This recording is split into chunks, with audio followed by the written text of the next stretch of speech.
আবে দেখেছো দেখেছো, আশেপাশে কত ভাই ব্রাদার, হ্যাঁ, আমাকে সবাই কত ভালোবাসে।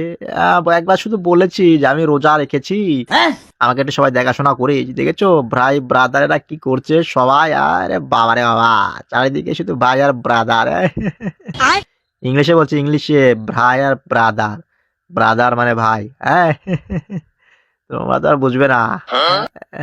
এই এই এই বন্ধু, এই এই তোরা এই ইফতার পরে আসিস, আমার সাথে দেখা করিস, হ্যাঁ। এখন রোজা থেকে শরীরটা যা যা যা যা যা বাসায় যা, যার যার মনে হচ্ছে সে বাসায় যা। আর কোনো চিন্তা নেই রে পাগলা, আমি ঠিক আছি, যা। ইফতার পরে সবাই আসি, সবাই একসাথে বসে আড্ডা দেবো, একটু গল্প টল্প করবো, হ্যাঁ। রোজা আছি তো, যা, তোর সাথে গল্প পরে হবে। ইফতার পর দেখা করিস, ইফতার পর। আমি এই যে পেঁয়াজি বেগুনির চপ, আলুর চপ, ধনের চপ, হ্যাঁ। বাবা, রেস্ট নিতে হবে।